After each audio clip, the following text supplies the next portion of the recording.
Saludos and salutations, Broncos country, and welcome back into another exciting episode of Broncos Talk. Actually, I don't know how exciting we're going to be tonight because it's almost the same feeling we had last week, but just a little bit more sour. Just for the if you saw the post-game show after the game, and if you haven't seen it, go back and watch it after this live. There was a lot of emotions going through me, and I wasn't able to get everything out completely because Johnny won't let me curse. So I'll have to get that in my contract next year. Where I can at least say one swear word a show. But Libre and I are going to try to do our best to get through everything that happened in this Chargers game, all the good, the bad, and the Baki. And we are definitely going to talk about the upcoming matchup this coming week against the Bengals. Now, obviously, it's not going to be the same Bengals we were predicting at the start of the season, but unfortunately, injuries are a part of the game. And also, we'll have Broncos Overtime, your favorite segment, come back with our picks for the upcoming week and whatever it is the hell else that we come up with, because on this show, expect the unexpected. So, ladies and gentlemen, make sure your food is warm, your beer is cold, and that you're comfortable as hell because you do not want to miss a single second of the show. With that being said, ladies and gentlemen, get ready because here we go.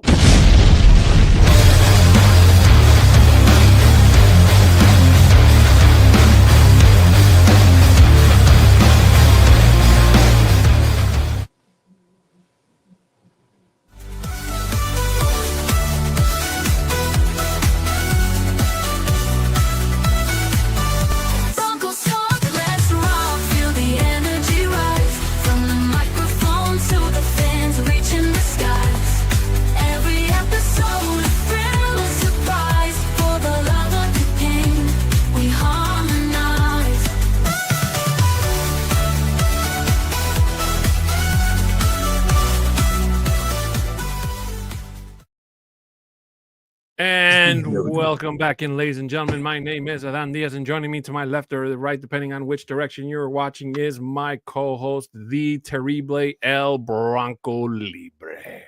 What's happening, Broncos country? That's probably the most excitement that you're going to get out of me today.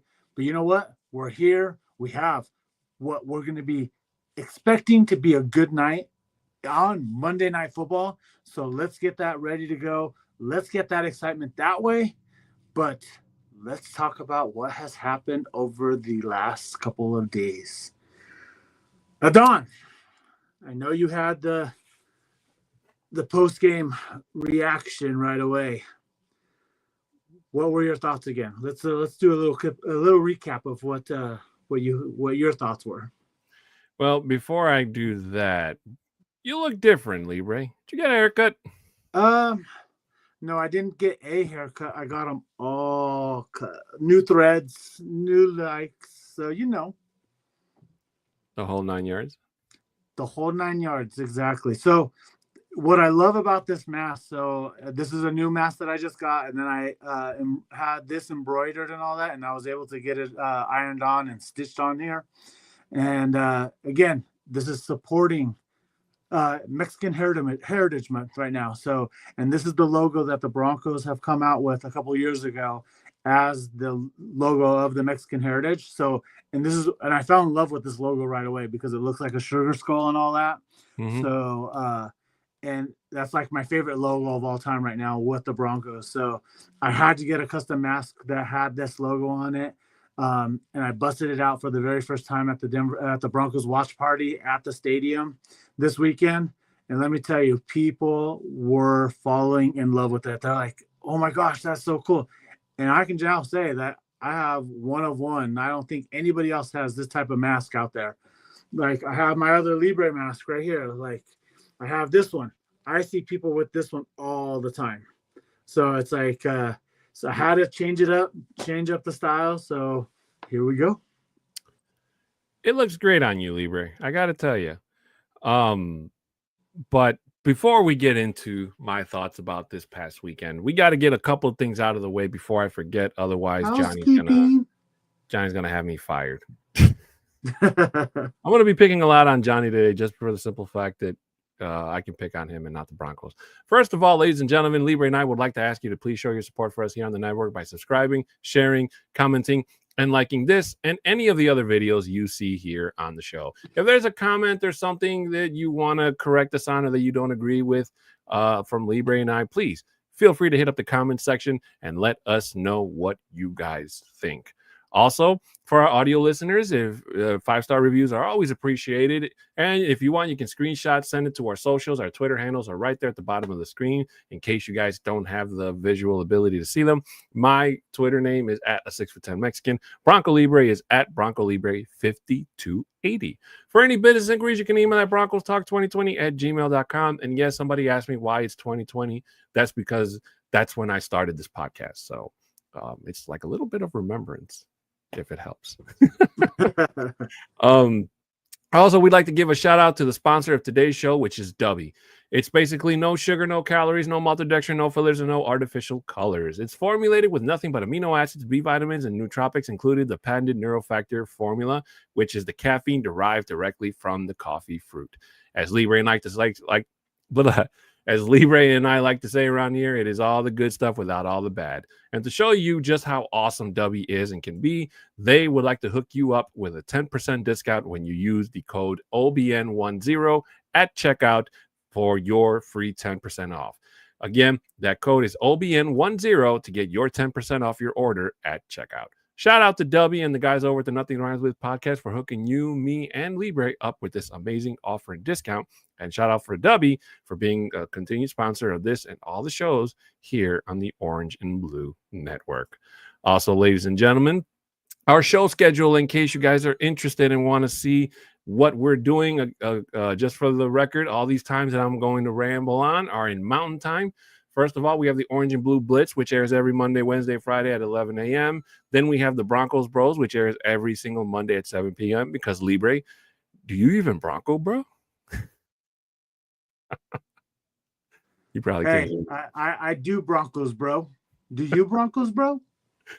Bro, freaking, he's got me saying that. I've been saying that to a lot of people lately, and they're just looking at me like, what the hell? It's a good catchphrase. I like it. Me too. I mean, when somebody tells me that, yeah, they Bronco, bro, then I think I'll be shocked. But and then on Tuesdays, we have the flagship show, the Nothing Rhymes With Orange and Blue, which airs every single Tuesday at 6. We have the Mahai Symposium for all of our Colorado fans out there that want to know more about not just the Broncos, but everything that is going on in Denver sports, which airs every Wednesday before we do at 2:30. Broncos Talk, which you're currently watching right now. And then we have Viva Los Broncos, the only all-Spanish-led podcast here on the Orange and Blue Network, which airs every Friday at 6. For any breaking news, we have the Fresh Squeeze that goes live on the air with all the up-to-date information and the breaking news themselves. Again, make sure you hit that notification bell button clicked on so that way you never miss a single breaking news episode. Also, we have before every game day, the 1 hour before kickoff, it's the Get Bucked pregame show with Johnny and the guys, breaking down everything going into that week's game. And then afterwards, we have the post-game show, which is the Buck Your Feelings post-game show, which I need to still talk to Johnny. You got to let me curse, man, because I'm telling you, if he would have let me swear this past post-game show would have probably been over an hour of me cursing at random people. And then finally, just to let you guys know, Viva Los Broncos is all in Spanish. So if you do come in and support me and Libre, just to let you know, we will be talking in Spanish. So make sure you tell your viewers that that's going on as well. And also shout out to our TikTok audience. I don't know if I'm going to have any viewers because I'm not as popular as Libre is on here, but shout out to all you guys. Thank you guys so much for being here for my chat and Libre's chat and the chat here with us today, Libre. So thank you guys as well. Yeah, we couldn't do this show without you guys. I couldn't do this show without Libre. Okay. I couldn't do this show without Johnny Baki. Oh, I could do the show without Johnny Baki. If you go back to the very first episode of this show and listen to me talk to, I don't even know what the hell. I think the first episode was the episode I actually didn't listen to, just for the simple fact that I don't know. It's one of those things like you don't hear, you've never seen or heard yourself speak like in a video or something, and then when you hear yourself, like, He's like, that's how I sound? Is that how people hear me? You know, it's like one of those things. So it took me a while to kind of actually have to sit back and listen to the audio. Now I don't really have to do it because Johnny Baki does it for me. And if there's any audio issues or whatever, he will come back and say, hey man, your mic's not good, or you know, there's interference or whatever. So I remember the time that your mic was connected to your camera. Yeah. Shout out to Mundungus for pointing that out to me, because he was like, bro, like, why does your mic sound like crap? And I'm like, I thought it was this stupid thing. And then it turns out the whole time I was talking into the webcam mic. That's why it sounded like I was 5 feet away, you know? But to get back on topic, to answer Libre's question, I had so many issues with that game. And to, like Shai Vargas says here, I was so upset with the Broncos. And I really was. Your cousin saying, what's up, guys? Our defense is letting us down, and that's because our offense isn't staying on the field. Side note, we have not trailed in the fourth quarter until the clock hits 0. Shout out to you, Juan. Thank you so much for being a supporter here on the show. Appreciate you and Shai.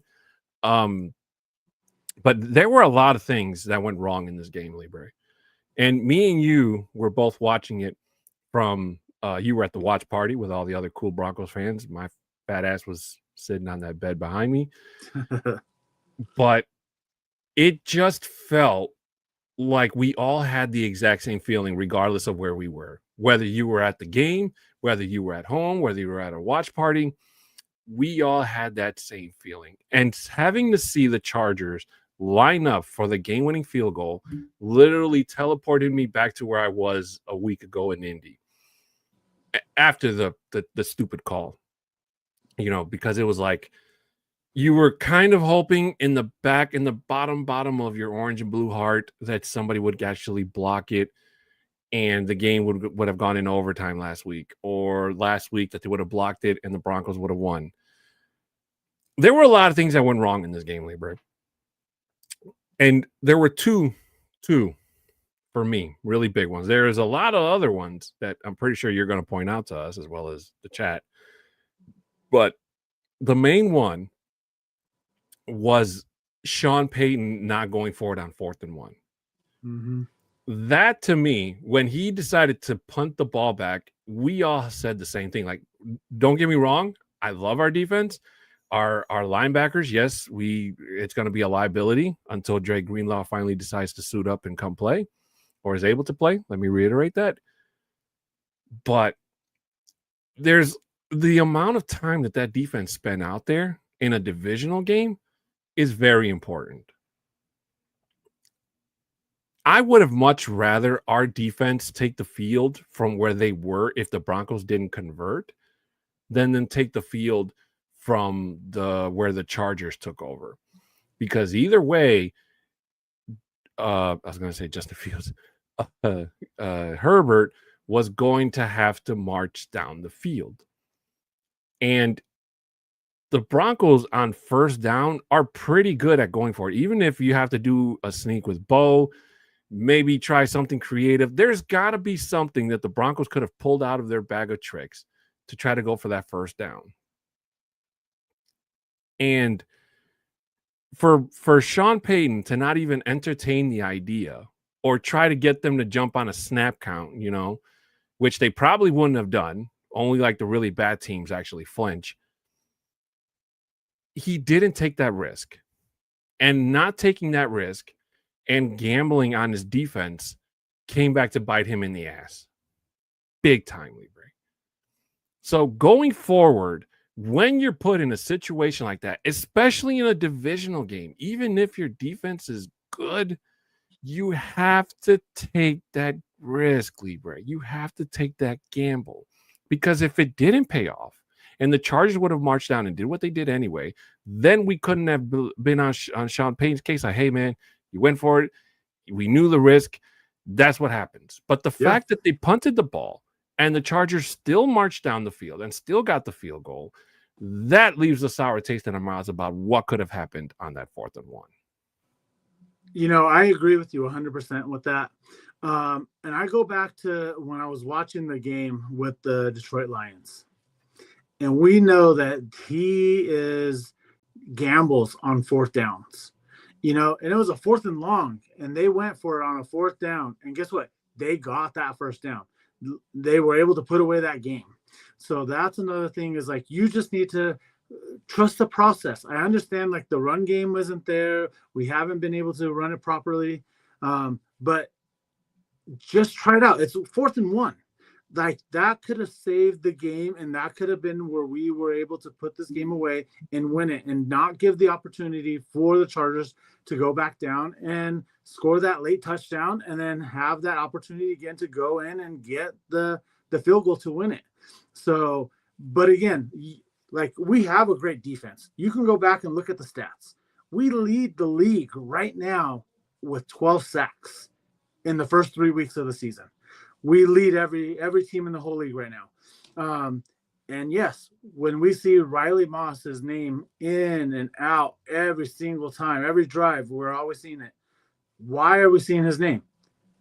His opposite guy is PS2, the Defensive Player of the Year. So you already know that they're going to be avoiding him like the plague.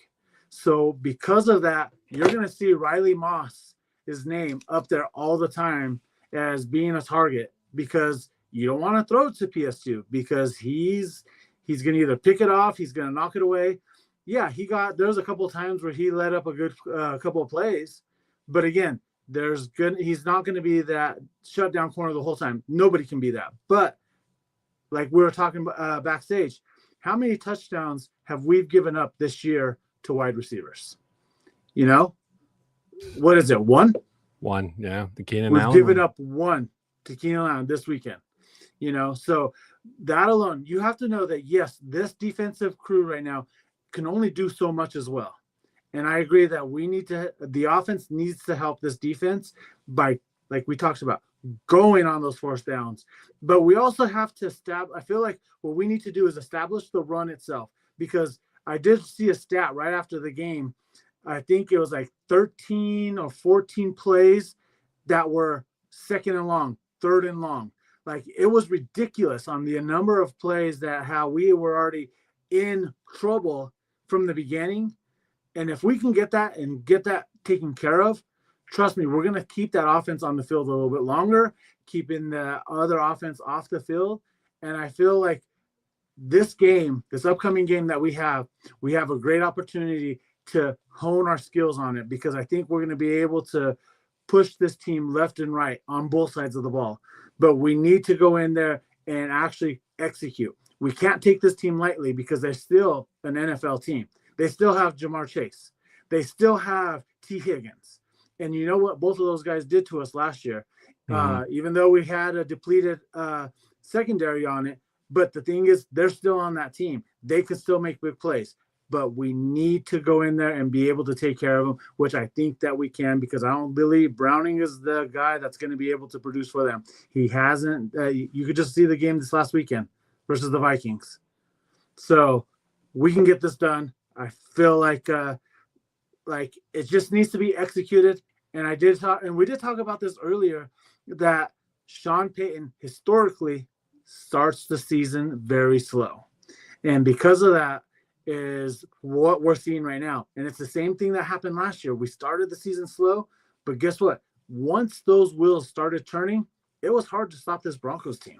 And I feel like this is almost like a replica of last year, but I feel like if we can get it pushing along this week here, like, it's just going to help us be able to get and hopefully cut this lead that the Chargers have just taken over in the division. Well, just to kind of piggyback off of what D-Rock says here, he says, our DBs have been giving up a ton of yards these last 2 weeks. And I think he means a ton of yards, because probably more than what is usually given up. And to be honest with you, D-Rock, that's to be expected. There was somebody else who also literally was not happy with the way Patrick Surtain played this past week against the Chargers. About the same thing. He felt like that Surtain looked human. The only issue I had with Surtain was not making that tackle on Quinton Johnson. You have to make that tackle. They pay you I was about to say a bad word, a crap ton of money to play your very best at that position. There should have been no reason why you had 3 or 4 Broncos surrounding Johnston and not one damn person made the conscious effort to tackle him. That was the time to tackle a player, not when Hufanga did it to Keenan Allen after the whistle, and not only did it after the whistle, but slammed the hell out of him for that. That if you stop Johnson there, then you give the defense a better shot instead of letting him run like 20, 25 yards down the freaking field before Hufanga finally caught him.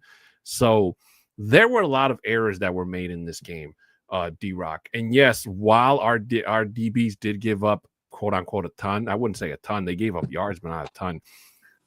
They bent, but they didn't break. And that's literally what our defense has been since that Miami game. Was it 2 years ago or whatever? And they only gave up 1 touchdown to a wide receiver, to Keenan Allen. And it was a freak of a hell of a catch by Herbert. It was a freak of a hell of a catch by Keenan Allen. And you have to realize Riley Moss was out on that field more than the offense was. Mm-hmm. And when your defense spends more time out there than the offense, mistakes are more than likely to happen. Riley Moss is still human at the end of the day.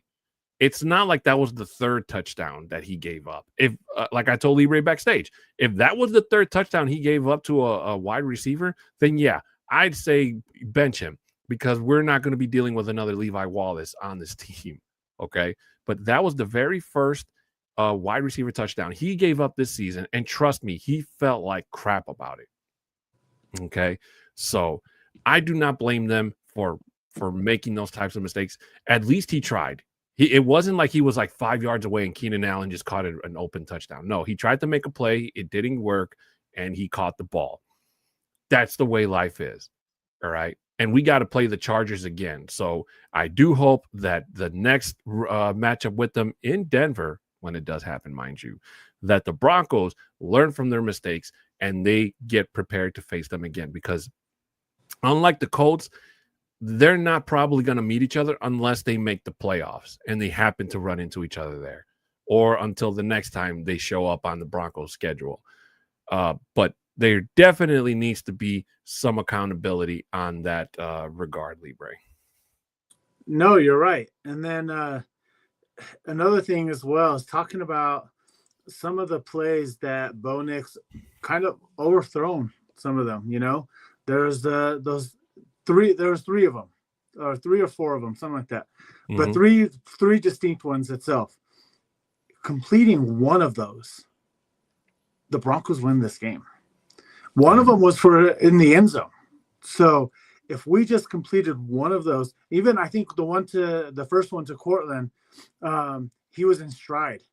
If he would have just caught him in stride, he wouldn't have been touched, and that would have been a touchdown right there. Yeah. So those little tiny things that we just need to correct. And if once we do that, you know, this offense is going to be scary looking. And these are just those little missed opportunities that they just need to go in and hone on these in particular plays. And I feel like teams are not going to be able to stop us. And that it's going to be scary because you can already see it now. Like, you see the recipe for it. It's just that we just need to get that execution down. And if we can get that down, teams are not going to be able to stop this offense, and it's going to be scary.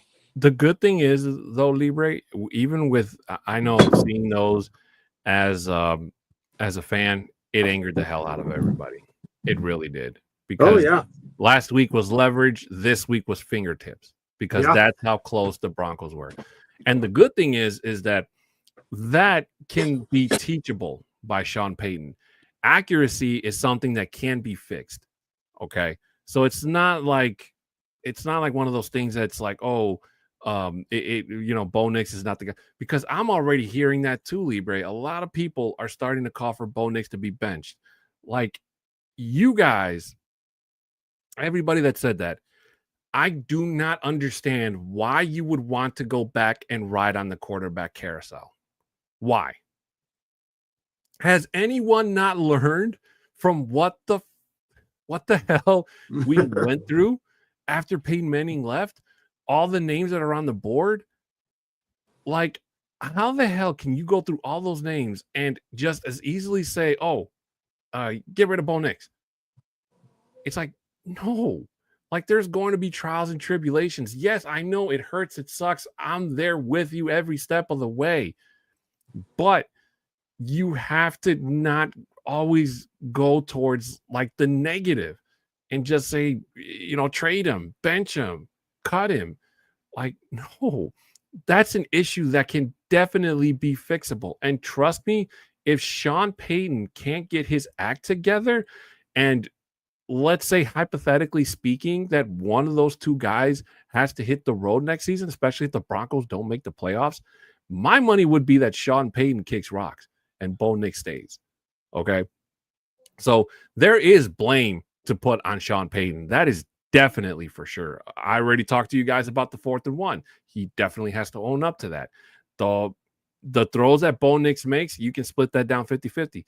Because Bo, when he makes those throws, it's not like the pocket was collapsing around him. Bo also made mistakes where he channeled his inner Russell Wilson and he scrambled before the pocket collapsed, which is something you just cannot do, because when you scramble and you take that opportunity away from yourself, throwing on the run is one of the hardest things to do in this league. And trust me, I always clench my fist when I see Bo jump up and throw the ball, because this is not Madden, and those circus catches aren't always going to be there. So all Bo has to do is learn to trust his pocket, trust his offensive line to give him the time to have him plant his feet. And when a wide receiver gets open, Libre, that he hits them dead in the hands. And he was just slightly off. The second throw was the one that was way off, because that wasn't even, he didn't even touch the ball. But at least Mims on the first one touched the ball, and Cortland Sutton on the third catch touched the ball. And if he can get that perfect moon ball, I guess you could say, like he did in that drive to Cortland Sutton where he actually scored, that's exactly what needs to happen. And I hope this week in practice, Bo's accuracy is put to the test, and they train and practice to get that panded down right. No, I agree with you. And then I have D-Rock here on my Snapchat, on the TikTok live, talking about Sean Payton is not going to relinquish the play callings right now. And I feel like and I was just telling him here as well, is like, he needs, like, if he's going to continue to to keep calling these plays, he needs to do the script. I remember Shanahan always had a script of 10 to 15 plays. These are what we're running. But again, this is also when we had Terrell Davis, where we know that we could run the ball and get out there and set the tone right away. This is something that they need to establish right away as well. And I was just telling D-Rock here, get these 10 to 15 plays scripted and saying, all right, these are the plays that we're running at to start off the game, and then we'll go and see what they give us for the remainder of the game itself. But if we can go in there and execute those plays, I feel that can happen. But if Sean Payton is still not being able to produce, or the guys are not able to produce with the play calling that he has, let it go to Joe Lombardi. You have him as your offensive coordinator for a reason. So get it out there and just happen. Like, if it is just for one game or so, let's see what can do. We need a change, especially if we go back out here today and if we don't dominate this game, how I feel that we should, because the Bengals are not the team that they were, especially without, even though Burrow's out, with him being out, they're not the same team. And if we can't go in there and dominate this game on both sides of the ball, there's going to be an uproar here in Mile High, and it's not going to look good for Sean Payton at all, because like how you say, people are going to be calling for his head. They're going to be doing that, especially with that. And then it's going to be an embarrassing feat because now it's on Monday Night Football. I couldn't agree with you more. And I feel like, again, this is a game, this upcoming matchup against the Bengals. If you guys didn't see how the Bengals fared last week against Minnesota, I would definitely say to go back and watch that, because the Bengals got completely disassembled and manhandled by that Brian Flores defense. I mean, That Yep. was a great freaking game in terms of, defensive football. So you got the Bengals that are coming home. And unfortunately, it's not going to be the rematch that we were all expecting when the schedule came out earlier this year because Joe Burrow won't be there, which sucks. And by the looks of it, I wouldn't be surprised if Joe Burrow doesn't suit up and play again until next year. Because if the Bengals keep going down this trajectory, Libre, there's no point in bringing him back early, just for him to, get a risk to him getting hurt again. But Right. This is a definite game where the Broncos have to go out there and they have to make an example, just like the Vikings did. The Broncos have to go out there and do what needs to be done. This offense needs to go out and put up some points and not just wait for the defense. I'm not worried about Jamar Chase, not just for the fact that he's going to be, one-on-one with Patrick Surtain, and Riley Moss is going to get his second shot at T. Higgins, but just for the simple fact that, Browning is not Joe Burrow. So, and that defense, that Bengals defense coming in, it is definitely going to have its hands full with trying to stop Dobbins and Harvey and Sutton and Franklin. And I do hope that Evan Ingram clears injury because it sucks. And maybe if the Broncos had Ingram, maybe the offense could have, played a little bit better, I would say. Mm-hmm. But it definitely, especially for all the hype that Ingram got over the offseason about being the Joker and all that stuff, it has yet to live up to that before he got hurt, So I'm expecting to see that Sean Payton offense incorporate bringing him in when he does get healthy and making him be the threat that we know he can be or that he should be, and to, help elevate this Broncos offense one level up further. I will say, though, the Broncos front line, as Libre said, the Broncos lead the league in sacks. So when they get home, they are dangerous. Okay. And the Chargers were dealing with two backup offensive linemen, and they did Herbert no favors.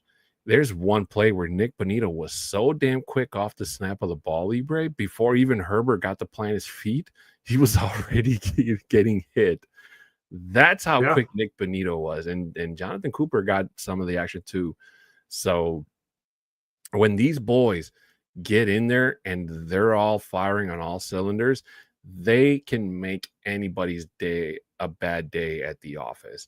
So again, it just unfortunately happened that on one freak play, Herbert was able to throw the ball and, score a touchdown. But again, this is an offense that's going to bend, and we hope that it doesn't break. But when you keep putting them out there, when your offense keeps punting the ball to the opposite team, and your defense, again, I'm going to say this one too many times, if anything, when your defense spends more time out there than your offense, and your offense does not put up any points, you cannot be surprised at the outcome when it's coming down to a field goal. And the thing that hurts Broncos country the most, Libre, is the fact that, yes, it happened last week against Indianapolis, or 2 weeks ago, or however you want to say it, and then it happened again against the Chargers. And losing to a divisional opponent is what really hurts the most. Okay, especially when we know that the Broncos had so many chances to win this game and they couldn't pull the trigger. So a team that we know could be 3-0 in our hearts is literally 1-2 and is already in so much doubt by so many people outside of Broncos country about being just one of those overhyped teams that a lot of people have heard about in this league so far. And another thing, part of it is, yes, we should be 3-0, like you were just talking about. A lot of it as well is those defensive penalties, and that's on both sides of the ball. Mm-hmm. So, and that's part of why we also lost these games. We need to eliminate those defensive penalties. Giving them that extra downage, especially on third down. I don't know how I can't remember the number that was actually out there, but the number of penalties that our defense gave up on third downs that gave them the first down to restart their downs itself, to restart the series, is ridiculous. Like, they need to get that under control.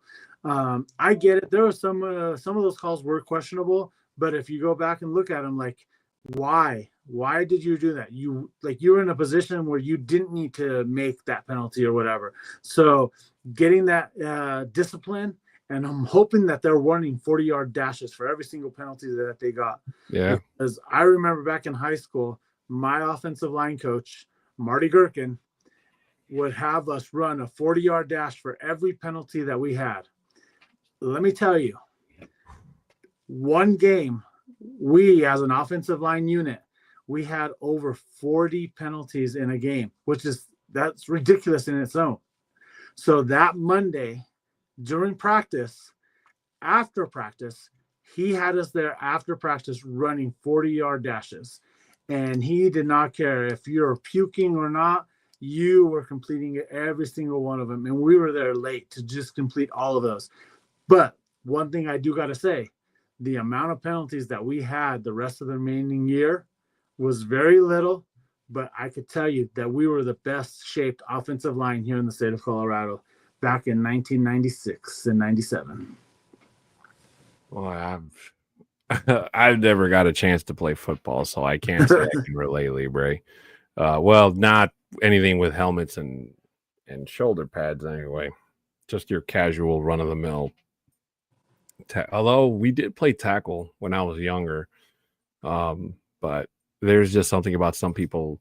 It always ended up with somebody getting into a fight with somebody. Oh yeah, it always happens. So, you're playing backyard football, it's always going to happen.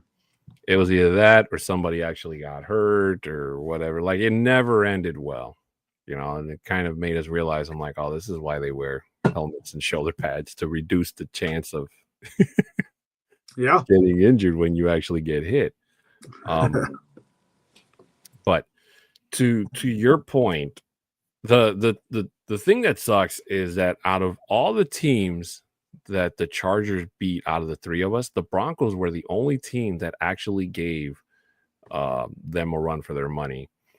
I would say the Kansas City, they beat Kansas City. It cost them work, not going to lie to you, but they didn't. It's not like Vegas. They stomped Vegas. Vegas sucks. And for us, it's just kind of like they had to work for it. And work for it they did.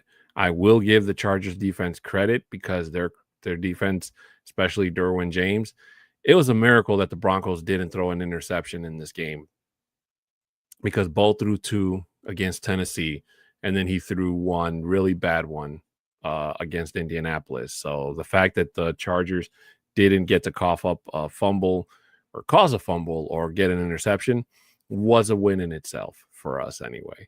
So going forward, the Broncos definitely have a lot of work cut out for them, because being 1-2 is definitely not a good way to start. And when they beat Cincinnati, going 2-2, and we need a little help from some of the other teams in terms of, trying to. Who did the Chargers play next? It doesn't matter who they play. They're going to lose. Let's just tell them right now. Yeah, I can't remember who. I think they play the Giants. Oh, no, that's Hey, and it sounds like there's a lot of talk that Russell Wilson's going to be benched, and it's going to Jackson Dart time. Oh, it's already confirmed. Oh, is it confirmed already? Yeah, it's confirmed. Jackson Dart's going to get his first NFL start next week. So, and it's a good chance that Russell Wilson will not suit up as the starter when it's time for them to come to Denver. I think if them making this change already, he's not going to start again this year. And again, if Jackson Dart has a good, decent game, especially against the Chargers, he won't see the field again with the Giants. Well, I did see an interesting article where they said that I forgot who it was, so I can't even remember who to give credit to, but they made an interesting hypothesis where the Giants can trade Russell Wilson to the Bengals because the Bengals are in deep help in need of a veteran quarterback, and Russell Wilson could be the guy to kind of try to help them through the season. Now, I don't know if that would be the correct way to do things. Russell already has a year under his belt playing for the AFC North. So in a way, he would already know how to try to handle the Ravens, the Browns, and I guess you could say the Steelers. But I wouldn't be surprised if that actually happened. Because like I said, this is the last year where Russell Wilson is more than likely going to see anything in terms of starting, especially if he does get traded. Because after this year, he's going to be off the Broncos, Bucks, and there's no way in hell any team is going to pay him anywhere near starting quarterback money unless they're absolutely desperate and they need a bridge quarterback. And even then, it's not something that I don't think that they're going to pay him whatever the top making number one quarterback is making right now to go out there and play, because there's a reason he's not in Pittsburgh anymore. There's a reason he's not in Denver or Seattle anymore. Same reason, so yeah. But again, the Bengals got so many issues going into this game, Libre. They don't know where to start. And I think, for one, they're probably going to try to hit the ground running hard. So I would imagine that Browning is probably going to be putting the ball in places that he probably shouldn't be putting it in. And it's up to our defense to take advantage of that situation, because that they studied the hell out of that Vikings tape in the film room, trying to learn from their mistakes. But the Brian Flores-led defense and the Vance Joseph-led defense are not the same. I think our boys are definitely going to come hitting harder, especially being the team that leads the sacks in the league. And if Browning can't get the time to throw the ball away, he probably won't have much chance. Now, I will say our linebacker core is still worrying me, and I thought that the Broncos would probably do something about that in terms of, maybe trading for another linebacker or doing something in that regard, but they haven't done anything. And it sounds like they're going to keep running with Sternad and Singleton. And it's really making me wish that Barton hadn't left, Libre. I don't know why they didn't just pay that man what he wanted. Have him stay in Denver, because part of it's going to be with Greenlaw. That's the reason why we got Greenlaw in here. And we were just talking about it just this last week, and that they hadn't put him on the IR or hadn't done anything like that, because I thought personally that he was going to be there close enough to be returning and whatnot. But obviously it's a little bit more time. So, and they ended up putting him on IR. So he is done for the next 4 weeks. I think the very first game that he's eligible to return is for the Giants game. Week 8, right? Yeah, or the 7. I think it would be week 7, because they put him right before week 3. So it's going to be the Giants game. So he'll be eligible to return for the Giants game. And again, I look at it this way: is if we can do some damage control right now, if we can do that until he gets back on the field. And again, he has a soft tissue injury. So that's something that you definitely want to take care of, because that is something harder to return back from. And we want to take care of him as well. You want to make sure he's truly 100% before he goes back out there. And I'd rather have him at the end of the season when we're pushing for that late playoff push, that's something like that. That's where I'd rather have him out there now.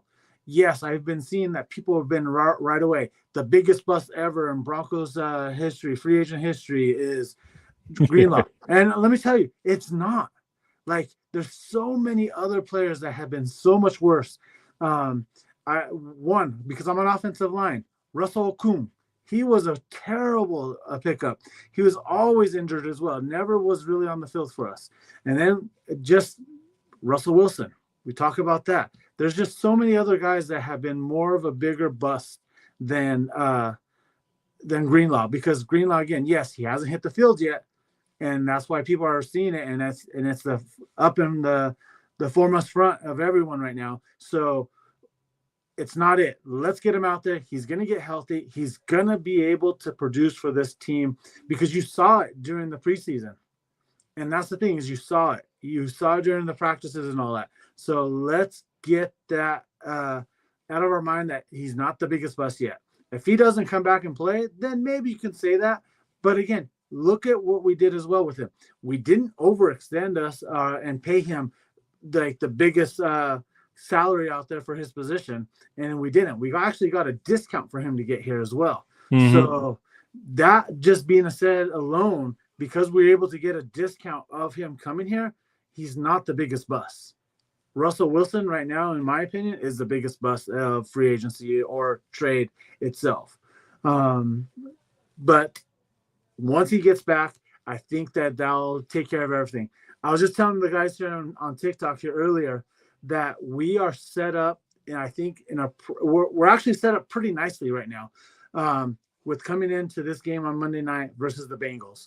We have an opportunity to take advantage of these guys here on both sides of the ball. And then especially because the following week, who do we play? We're playing the Eagles in Philly. Like, get these guys their confidence up, get them there, and that we can take care of these guys and just obliterate them out on a Monday night. And then the confidence that they have going into this game in Philly, and it's an early game there in Philly on the following Sunday. And if we can get that, it's set up perfect for us, I feel like, to allow us to get that confidence that I think this team needs. And it's just coming to perfect timing for us. It sucks for the Bengals that they've lost their quarterback, but it's happened to fall into our hands and giving us this opportunity that we should take care of them nicely, get that confidence, and going into Philly with all this confidence and riding a high that surprised the world, and we can take out the Philly. You know what the crazy thing about this coming game, Libre, is that if the Broncos win, when the Broncos win this game, that it's not going to give us that much credibility because everybody's going to say, oh, it's the bad Bengals. You're supposed to beat a team like the bad Bengals, you know? So I agree with you with that 100% as well. But you know what? They're still an NFL team. These guys are still professionals that are out there trying to win a game. And yes, I agree with you as well. Like, that's going to be the narrative. And you know what? That's okay. Continue to have that narrative that we should be there. We should have done that. And we're not going to give you much credit. But guess what? The confidence that I feel that this team can accomplish after this victory is so much higher than what the national narrative will be like. Yeah, this is a weak team. Yeah, you should have done that. Not giving us that confidence in the following week when we play the Eagles and we go out there and we actually destroy the Eagles as well. Now let's see that narrative change at that point. Because if you look at the Eagles now as well, like they're so good, but they're beatable. Yeah, you know, one of the things that I forgot to do, Libre, is I wanted to read you guys because I read the power rankings every single Tuesday when they come out. And the Broncos were dropped to the 14th rank. They dropped 4 spots. So they were in 10th before the Chargers game. Now they're in 14th. And this says, and I quote, the Broncos are now 2-8 in one-score games since the start of the 2024 campaign, and they have self-inflicted wounds to blame for Sunday's 23-20 defeat to the Chargers. 10 penalties were killers, first on defense, then late in the game on offense. Denver went 2 for 13 on third downs, including 2 big misses in the final 2 drives. Bo Nix's scramble was inches away from converting a 3rd and 13 with 6 minutes left in the game, and Nix barely overthrew a streaking Cortland Sutton with less than 2 minutes remaining. That's when Denver's defense came up short, allowing the game-tying and game-winning drives in the final 5 minutes. The offensive issues must be addressed, but this is a defense that came into the season thinking it could be a top 5 unit in the NFL, perhaps even the league's best group. Through 3 games, that hasn't been the case. The Broncos are by no means out of anything at 1-2 with 2 nail-biter losses, but they're also not yet ready to win these types of games, which is concerning. Libre, your thoughts? You know, it's accurate. And like that's what I was just mentioning earlier. Like it was 2 for 13. Like you can't do that. Like that's something you have to convert. And when you're having those type of stats, yeah, you're gonna lose games all the time, and it's going to be like the last two games. Like if we can't run the ball or convert first downs, there's nothing that like doesn't matter who you have on the team, even with how great our defense is. That's still putting them too much on time on the field, and then just by the end of games, they just get exhausted and they can't be as productive if they were talking about the first quarter. So yeah, with it's totally accurate. Especially we see that over the last two games. So if we can correct those and actually not have these second and long, third and long plays that are just kicking us out and having these 3 and outs right away, we should be able to convert these games into victories now. And instead of us losing these close games, we're actually winning these close games. When I read that last line, Libre, I couldn't have agreed with that anymore. Yeah. Like, it is such a double-edged sword. It is. Regard. Like, yeah, the Broncos aren't bad because they've lost 2 nail biters, but on the other hand, they've also lost close. When it comes to close games like that, they can't pull the trigger and win, which is concerning. Yeah. That to me made so much sense to me, Libre, and like you said, it hits the nail right on the head. And I hope that something under this team, some type of fire gets lit, because they cannot, absolutely, positively cannot walk out of Mile High Stadium winning by a field goal, like I told you earlier, because there will be so many questions, doubts, finger pointing, all the bad stuff. And yes, while we do love ugly wins, we love ugly wins against really good teams, not against the teams that you're supposed to stomp the hell out of. Okay, think about every other team that has beaten the Broncos over the last 10 years when the Broncos were struggling. The Eagles, the Lions, the Dolphins.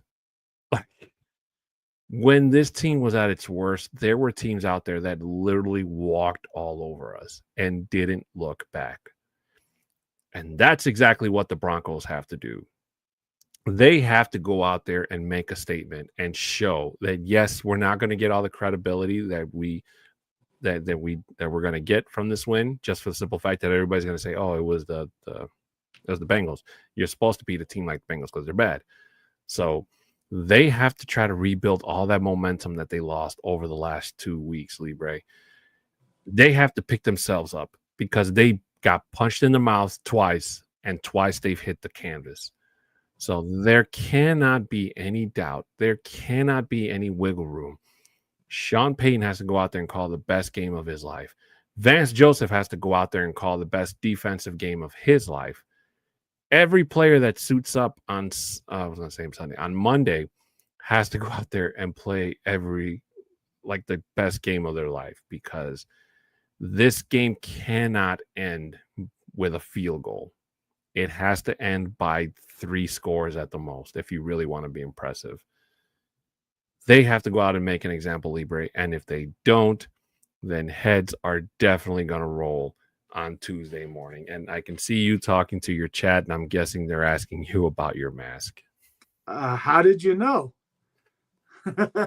Just a wild guess.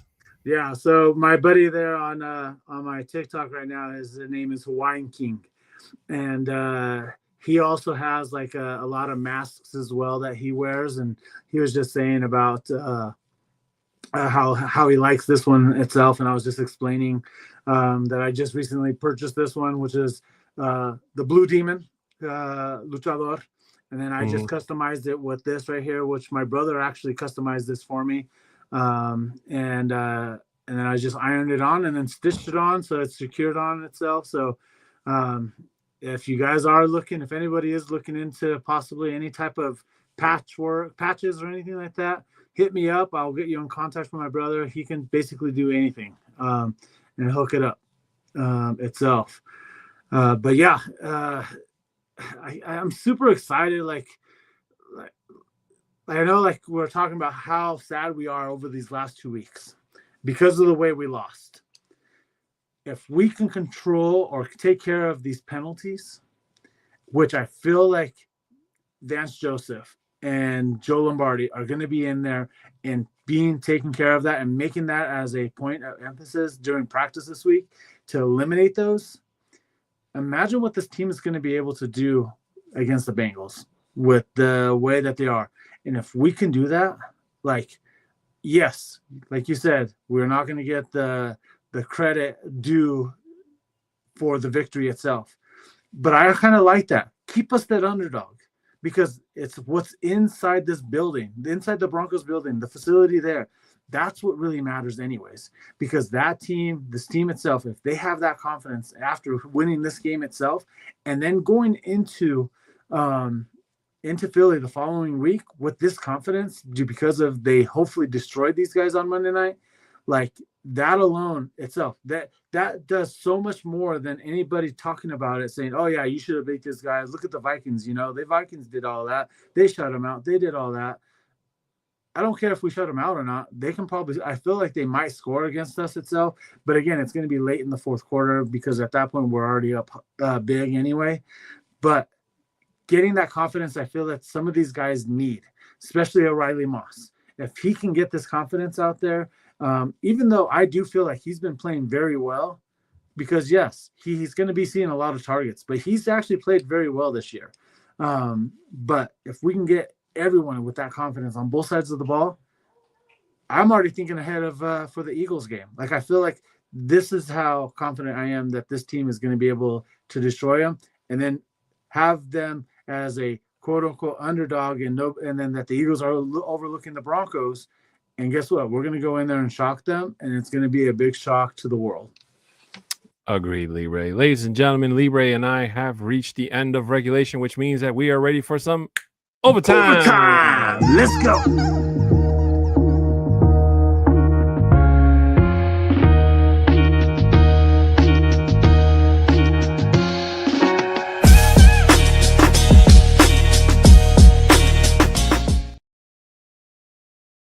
Sorry for the early cutoff there, Libre. I'm telling you, we got to work on our timing. Ladies and gentlemen, we're going to get a little bit of a head start into our favorite segment, which is overtime, just for the simple reason that we've been going a little bit late with this segment because Libre and I just love talking about football. So I thought we'd give ourselves a little bit of extra time. That way our boss, Johnny Baki, can finally go to sleep and not have to sit and listen to us ramble for what, Libre? We've been going like almost an hour and a half. Yeah. I think the last show was more than an hour and a half too. Was it? I think it was. I think it might have been an hour and 40 minutes or something like that. Yeah. Yeah. But the other thing that I wanted to address, Libre, is before we give our picks for the week, I saw something today that really, and I feel like I say this every year. I walked into Sam's Club today, Libre. It's not even October yet. And guess what they were already putting up for sale? You know what? I saw the same thing when I was in Sam's over the weekend. I go, how can they freaking be putting out Christmas stuff? Like, I don't get it. Like, first of all, we still have Halloween first. And then there's Thanksgiving. But how is there Christmas stuff already? Like, I saw the same damn thing. I was like, there's no way. You know what I was doing last month just to annoy my coworkers?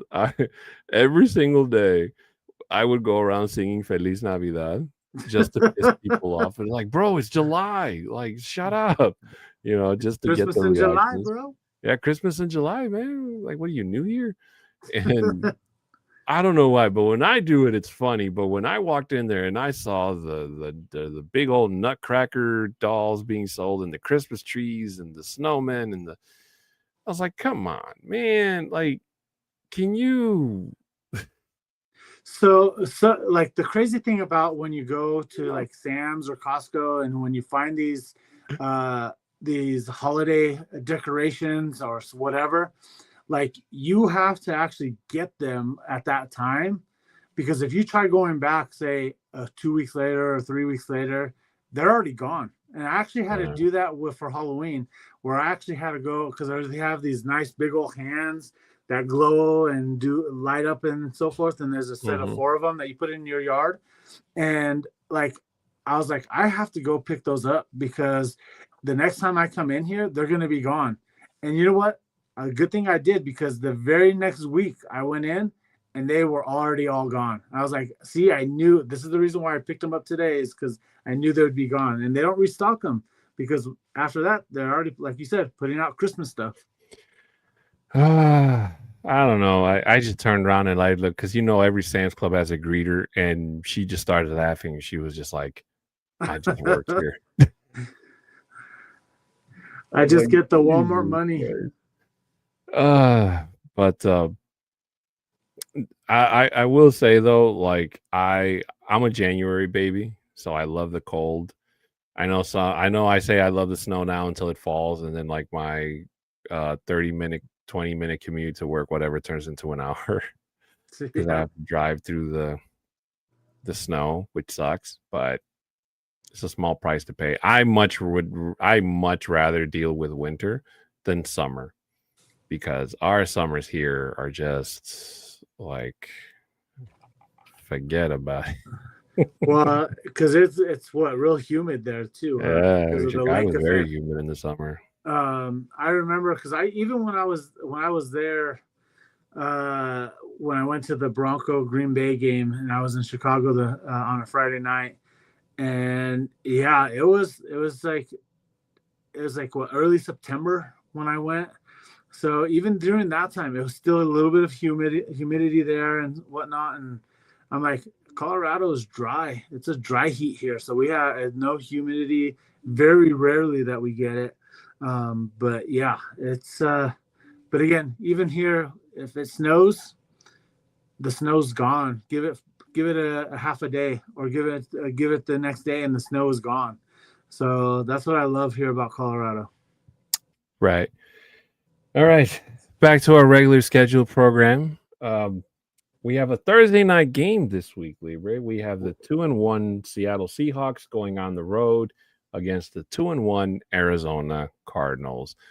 Chat, let us know who you pick, and we will write it down. Currently, Chat still holds the lead, Libre. Unacceptable, chat. They have Scott, 34. I'm in second place with 31, and you're third place with 29. híjole, this is the week that Bronco Libre takes over. Well, just for the record, there's something going on in Arizona that's rotten, and I think it's Kyler Murray.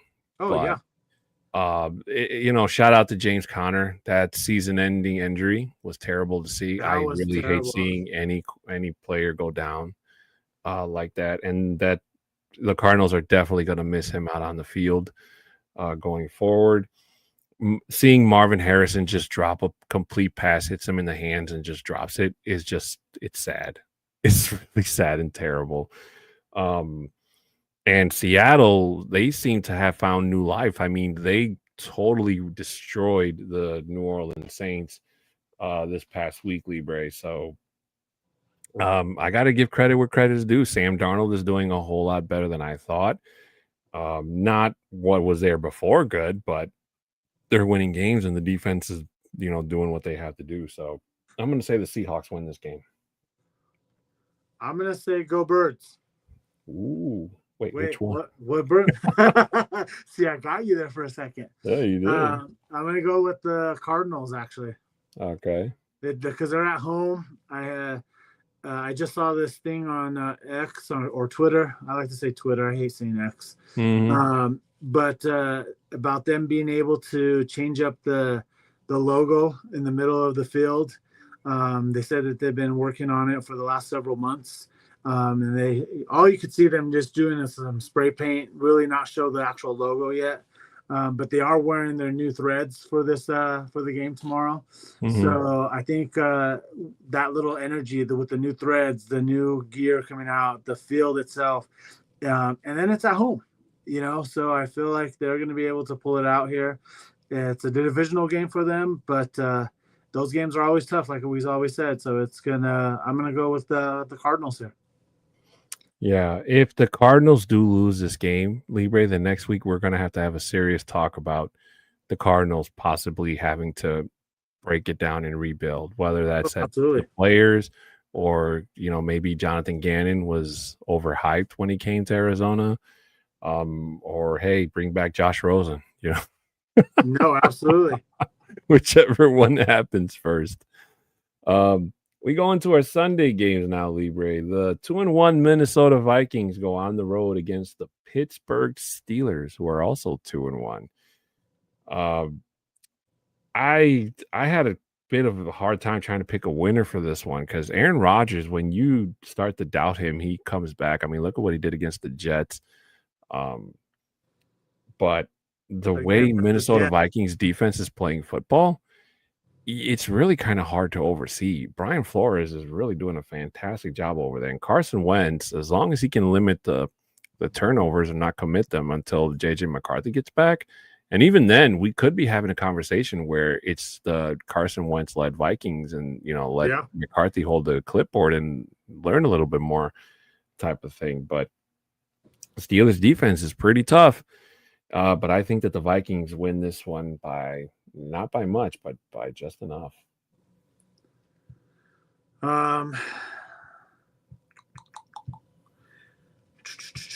So you said this is Pittsburgh, and they're in Pittsburgh, right? Correct. I'm going to go with the Steelers. Ooh. And it looks like Juan has picked the Vikings. I think that's because he's picking it for his wife. She's probably, how you see those videos that says he's going to come in here and talk about the teams. You better like it. You better like them. Oh, that's right. This is the Dublin game, but the Steelers are still favored as the home team. Yeah. Yeah, they're playing in Ireland. Okay. Forgot about that. I'll say Steelers. Steel. All right, then we have the 2-1 Washington Commanders going on the road against the Falcons at 1-2. Listen, my fantasy team, I yelled at my phone for like God knows how long at my fantasy team. Michael Penix played like crap. Mike Evans went down with a hamstring injury. McLaurin got hurt with a quadricep injury. My entire team just completely bombed. Derrick Henry looked like he was about to be the Derrick Henry of old until he fumbled, but he couldn't do enough to salvage my win. And I lost to one of my coworkers, which sucks. But Michael Penix only putting up 5 points and then getting benched against the Carolina Panthers is just something I can't overlook and say, hey, Penix, you'll get them next week. No, hell no.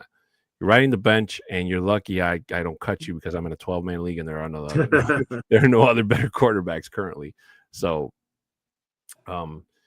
whether it's Penix or whether it's Cousins, if he's still on the Falcons team, if he doesn't get traded, even with the Commanders running with Mariota was looking really good out there, except when he decided to go all Madden and jump and he got the ball knocked out of his hand. I don't know what the hell that was about.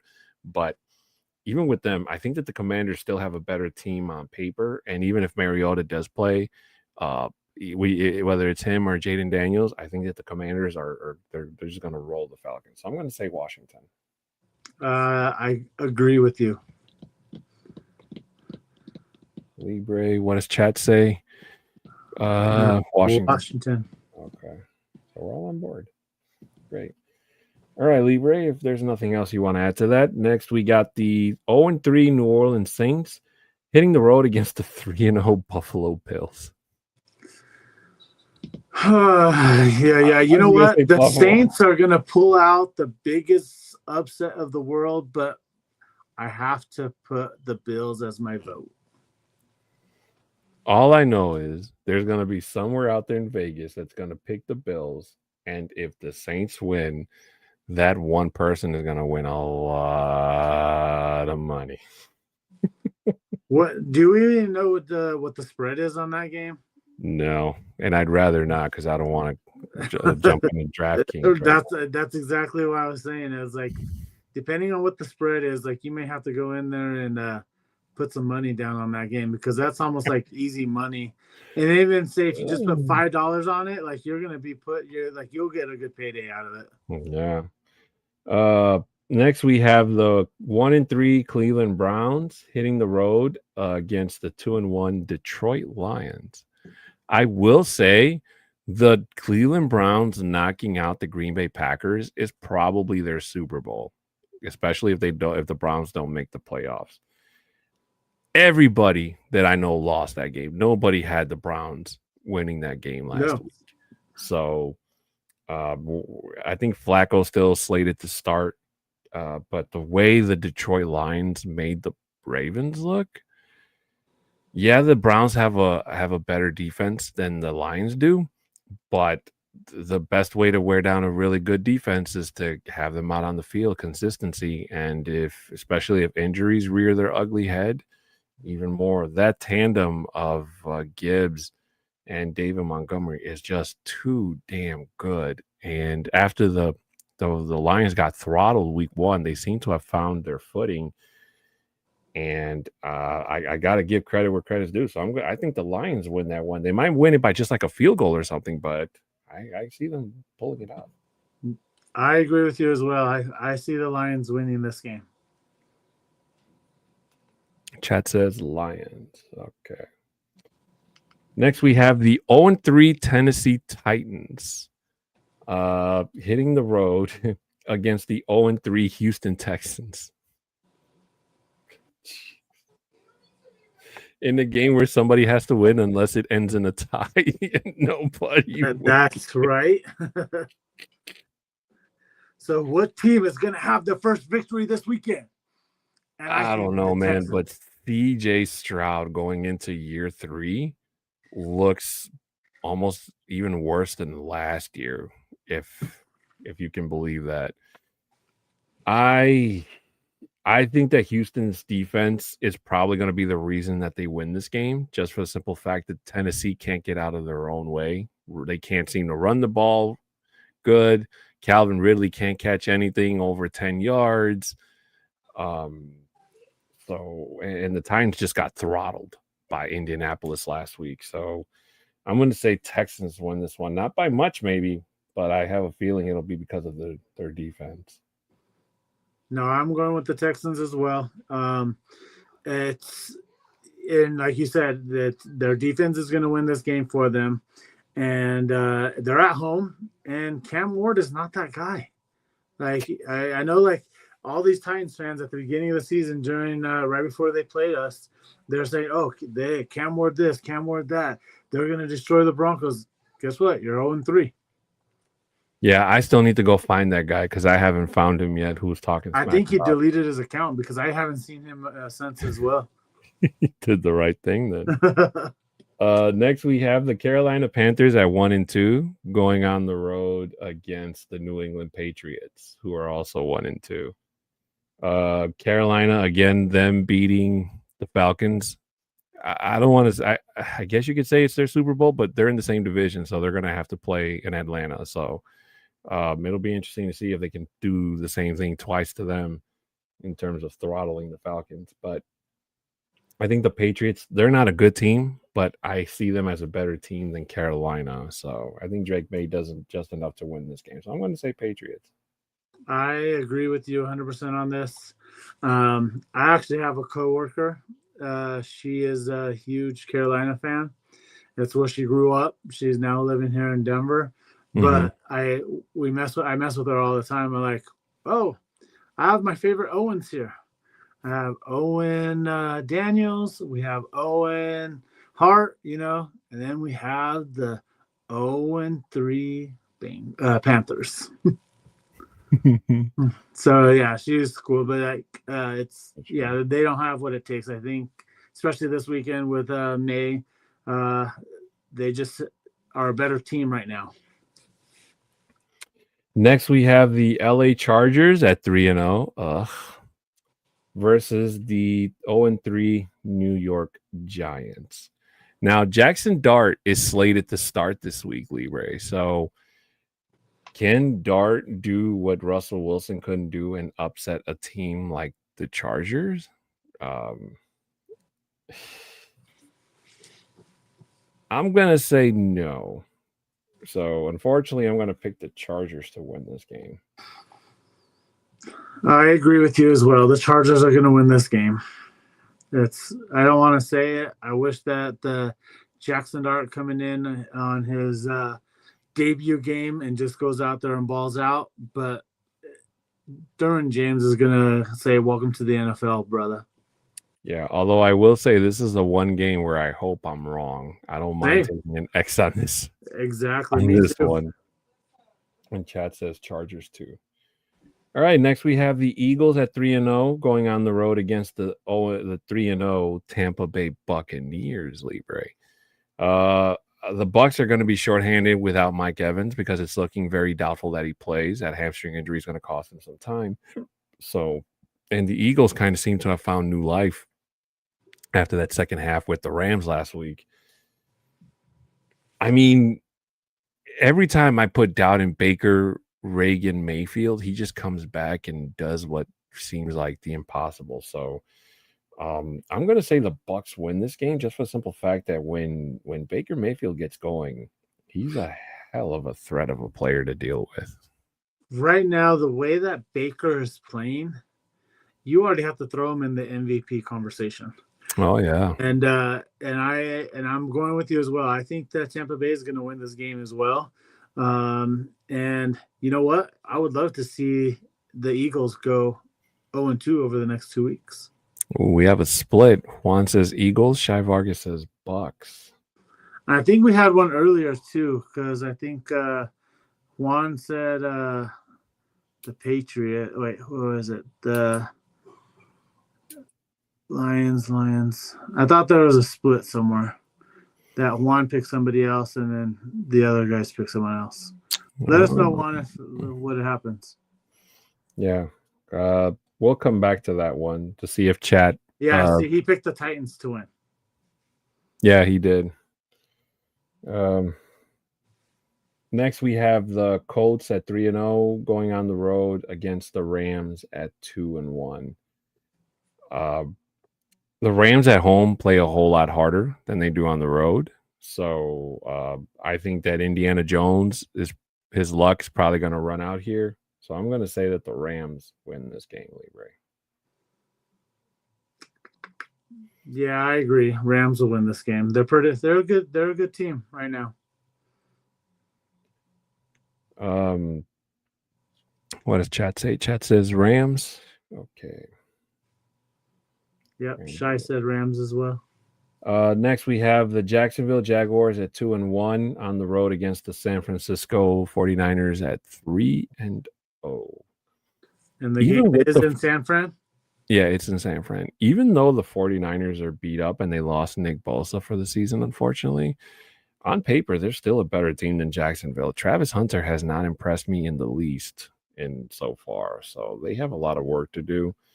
And even if it's not Brock Purdy that suits up and plays, I think the Niners at home they're hard to play. Even when they're injury riddled, they're still hard to beat at home. So I'm going to say Niners win this game. Who do I want? I'm going to go with the 49ers as well. Okay. Chat says 49ers. Next, we have what I thought was going to be the Sunday night football game. The Baltimore Ravens at 1-2 going on the road to Kansas City to face the Chiefs, also at 1-2. Now, the Chiefs struggled with the Giants for 3 quarters until they finally hit the throttle and finally beat them. But if the Giants were a little bit of a better team, the Giants upset the Chiefs in that game, Libre. The Ravens, for the 3rd week in a row, they've just, aside from the week 2 where they throttled the Browns, but just like week 1, they made so many mistakes down the stretch that it cost them the game. So their defense is really sus. But I think that as long as Derrick Henry can stop fumbling the freaking ball, I see that the Ravens just outdo Mahomes and the Chiefs, just for the simple fact that there's something going on in Kansas City, and it just doesn't feel right. No, I'm gonna go with the Ravens here as well. I think there's going to be a trend with Derrick Henry, like you said, like him fumbling the ball. He won't fumble this week, but he will next week. And then we have the Chicago Bears at 1-2 going on the road against the Las Vegas Raiders, also at 1-2. The way the Bears throttled the Cowboys, Libre, it's looking like the Bears are good enough to beat the really bad teams or the struggling teams. But when it comes to playing like really good teams, they kind of just fold like a cheap suit. That's what it's looking like so far. And of course, I'm never going to pick the Raiders to win. I picked the Chargers just for the simple fact that maybe if it was Russell Wilson, I probably would have picked the Giants again, but and just expect a lot of missed moon balls. But the Bears going into Las Vegas and making, if they can do what they did to them, what they did to Dallas, it'll be a whole lot better Sunday. So I'm going to say the Bears. I agree with the Bears as well, and so does the chat. Yes, sir. And then Sunday Night Football. Well, actually, before we go on to that one, let me just reiterate, and I'll probably say this every time the Raiders lose. Geno Smith is not the answer. Pete Carroll is not the answer. Okay? And if you need any more proof, just go back and watch that game. And by the way, I traded Genty yesterday. So I got 2 players for him. So he's officially off of my bench, and he's somebody else's problem now. So he was your Jamarcus Russell of the first-round draft pick. He was probably my worst first-round pick ever. I thought I was going to get Genty from Boise State, and I got a guy who gets hit before he even takes the ball from Geno Smith because the defensive lineman already passed the offensive line. Yeah. So, yeah, it's that bad. Now, the Bears' defensive line is kind of struggling, so Genty might have a pretty good game. But after that game, good luck with that. The Sunday Night Football game, Green Bay at 2-1 goes on the road. It's the revenge Micah Parsons game, Libre, playing the Cowboys at 1-2. My pick. This is all I'm going to say, and you're going to understand what it is. Go Pack, go! Yeah, I'm pretty sure that the Packers are fired up after being embarrassed in Cleveland. They had business. They had no business losing that game, and they lost a lot of people a lot of money. So they should go into Jerry World and just light up. If the Cowboys couldn't beat a team like the Bears, man, Micah Parsons should be eating Dak Prescott for breakfast in that game. Oh yeah, he's hungry. He's gonna be ready to go out there and sack him, hit him, because he couldn't do it when he was there in Dallas, and this is his opportunity to. So he's gonna go out there and eat, and that first time that he's able to tackle him and hit him, he's gonna enjoy it so much. And then what's probably going to be the least viewed football game of the week, the 0-3 New York Jets go on the road against the 0-3 Miami Dolphins. So, like, my thing is, why is that that's like an early Monday night game? Because there's just 2 Monday night games this week, and that one's on an hour right before the Bronco game was on. I don't understand why they would do it. Like, is it because they're worried about hurricane season right now or whatnot? I have no idea, but they're kicking off what time? Denver time. It's 5:15 Denver time, and then the Broncos kick off at 6:15. 6:15, which means for us it's 7:15 for the Broncos, and 6:15 for the other game, the early game. Yeah, but again, I don't know. Like, if people do watch it, it'll probably be for the first hour just until the Broncos game starts. Yeah. If Justin Fields comes back, I can see the Jets winning this game.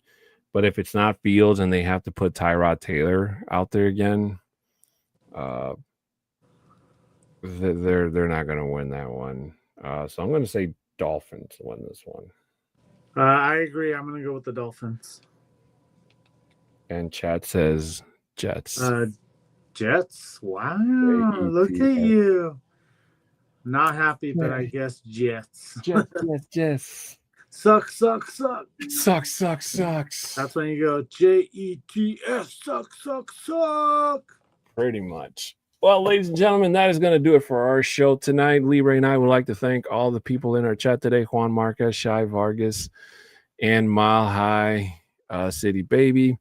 Also, if there's anybody on my Do you TikTok, rock? thank you for watching. Thank you to the Bronco Libre TikTok audience for keeping him busy while I was rambling. Thank you guys. I appreciate all of you guys. I have almost 28,000 likes on my TikTok, so I appreciate you guys. Let's go. Ladies and gentlemen, before we get out of here for the evening, we would like to quickly remind you to please show your support for us here on the Orange and Blue Network. Subscribe, share, comment, and like on this and all the other shows here on the network. If there's something that you heard us say that you do not agree or do agree with, please feel free to let us know in the comment section, and Libre and I will be getting back to you as quick as we can. And also, for any business inquiries, you can email at broncostalk2020@gmail.com. For our audio listeners, it doesn't matter what platform you listen to us in, please, 5-star reviews are greatly appreciated. If you do, please screenshot them and send it to our Twitters, and we will definitely shout you out either on our social media or on live in the air. My Twitter handle is at at a 6'10" Mexican. Bronco Libre is at Bronco Libre 5280.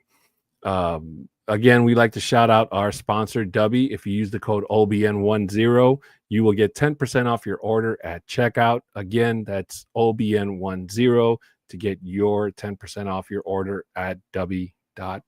I want to say shout out to Dubby for being a continued sponsor on this and all the shows here on the Orange and Blue Network, and shout out to the guys over at the Nothing Rhymes With for hooking us up with this amazing offer.